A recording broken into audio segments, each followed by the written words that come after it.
જો આનું આવાજ સાંભળો, કેટલું ક્રિસ્પી આ પરાઠા બનીને રેડી થયા છે. જ્યારે બી ભૂખ લાગે તો 2 મિનિટની મેગી નહીં, 5 મિનિટમાં બનતા આ મસાલા પરાઠા એકવાર જરૂરથી ટ્રાય કરજો. એકદમ નવા મસાલા સાથે તમે ક્યારેય નહીં ખાધા હોય, અને એ પણ એટલા ટેસ્ટી કે ખરેખર એકવાર ખાશો તો વારંવાર જરૂરથી બનાવશો. એનું ખાસ મસાલા બનાવવા માટે આપણે અહીંયા 5 ચમચ જેટલું આપણે કાળા મરી લેવાના છે. 1 ચમચ જેટલું આપણે લવિંગ લેવાનું છે, 1 ચમચ જેટલું આપણે અજવાઈન લેવાની છે, 1 ચમચ જેટલું મેથી દાણા, 1 ચમચ જેટલું વરિયાળી લેવાની છે, અને 1 ચમચ જેટલું આખા દાણા લેવાના છે.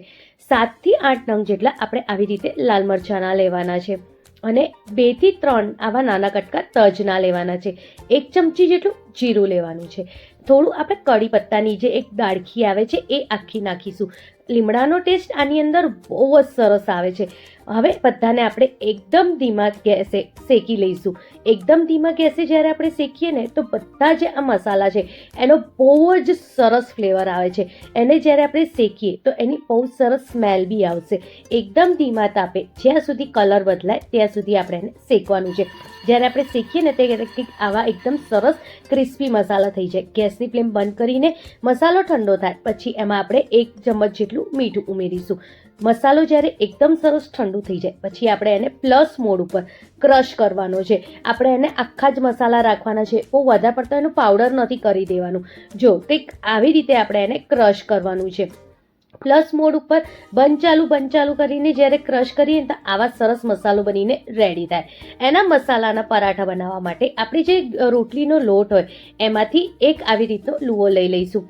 એને આપણે મોટી રોટલી વણવાની છે. જેવા કેવા આપણે જડ્ડા પરોઠા બનાવતા હોઈએ એ પ્રમાણનો આપણો લુઓ લેવાનો, અને એક સરસ જાડી રોટલી વણીને આપણે તૈયાર કરવાની છે. જો કંઈક આવી રીતની. બસ જ્યારે આવી રોટલી રેડી થઈ જાય તો એની ઉપર આપણે સરખું તેલ લગાવી દઈશું. તેલ લગાવવું બહુ જ જરૂરી છે. એનાથી જે આપણે પરાઠા બનાવીશું બહુ જ ક્રિસ્પી અને બહુ બધા પડવાળા બનીને રેડી થાય છે. હવે આપણે જે મસાલો રેડી કર્યો છે એ મસાલાને આપણે આવી રીતે સરખું ભભરાઈશું, જેથી મસાલો બહુ સરસ રીતે રોટલીની ઉપર ચોંટી શકે. હવે એની ઉપર થોડું આપણે કોથમીર ઉમેરીશું, અને હવે આપણે એને કટ કરી લઈશું કંઈક આવી રીતે. આવી રીતે થોડી જગ્યાએ મૂકીને આપણે એને કટ કરવાનું છે. જો તમે વિડીયોમાં જોઈ શકતા હશો કઈ રીતે મેં એને કટ કર્યું છે. જ્યારે આવી રીતે સરસ કટ થઈ જાય પછી આપણે એને રોલ કરવાનું છે. આપણે એનું ટાઈટ રોલ બનાવવાનું છે, ઢીલું રોલ નથી બનાવવાનું.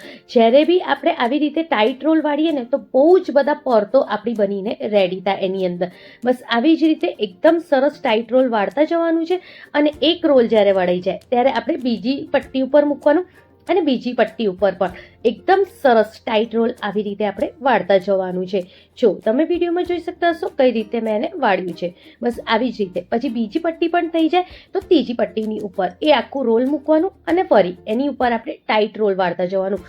ખાસ ધ્યાન રાખવાનું કે સાઈડમાંથી જે છે એ બહાર ના આવવું જોઈએ, એટલે આપણે આંગળીની મદદથી એને અંદર બાજુ દબાવવાનું, અને આવી રીતે સરસ રોલ આપણે વાળતા જવાનું છે. બસ આવી જ રીતે આપણે બધી રોટલીઓના રોલ વાળીને રેડી કરી દેવાનું છે. હવે રોટલીની આવી રીતે ઊભું મૂકીને આવી રીતે હાથેથી એને દબાઈ દેવાનું. જો કંઈક આવી રીતે.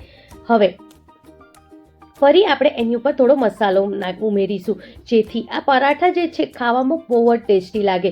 ખરેખર 2 મિનિટની મેગી જે તમને ટેસ્ટી લાગે છે એના કરતાં તમે આ પરાઠા બનાવીને ખાશો ને ખરેખર તમને બહુ જ મજા આવશે. હવે થોડી આપણે એની ઉપર કોથમીર લગાવીશું, થોડું અટામણ નાખીને એને સરસ આપણે વણી લેવાનું છે. આપણે પરાઠાને જડ્ડા જ રાખવાના છે, બહુ પતલા રોટલી જેવા નથી કરી દેવાના. આપણે પરાઠા જેવું બનાવીએ છીએ એટલે જ જડ્ડા આપણે પરાઠા વણીને રેડી કરવાનું છે. જો કંઈક આવી રીતે. જ્યારે આવી રીતે સરસ આપણા પરાઠા વણીને રેડી થઈ જાય પછી આપણે એની પર તેલ લગાવવાનું છે. તેલ આપણે ખાસ કરીને લગાવવાનું, જેથી જે કોથમીર અને મસાલો છે એ નીકળી ના જાય અને સરસ રીતે ચોંટી જાય. હવે તવીને આપણે પહેલાં થોડું ગરમ કરી દઈશું. સહેજ ગરમ થાય તવી પછી જે તેલ બાજુનો ભાગ છે ને એને પહેલાં આપણે નીચે બાજુ શેકવા મૂકીશું.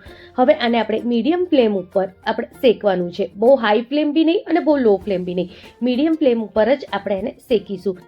બસ ઉલટ પુલટ કરતા જવાનું છે, અને સરસ આપણે એને તેલ કે ઘી તમને જે લગાવવું હોય એ લગાવીને આપણે એને શેકવાનું છે. પણ ખાસ વાતનું ધ્યાન રાખવાનું, મીડિયમ ગેસ ઉપર જ રાખવાનું, નહીં તો જે અગર ફૂલ ગેસ ઉપર રાખીશું તો પરોઠા બળી શકે છે. અને બસ આવી જ રીતે આપણે એને દબાવતા જવાનું અને શેકતા જવાનું. એકદમ ક્રિસ્પી અને એકદમ મસ્ત આપણા પરાઠા બનીને રેડી થઈ જાય છે. આને હવે તમે ઈચ્છો તો બટેકાને શાક જોડે કે એમનેમ દહીં જોડે કે અથાણા જોડે પણ ખાઈ શકો, અને તમે એને એમનેમ બી ખાઈ શકો છો. ખરેખર ખાવામાં બહુ જ ટેસ્ટી લાગે છે.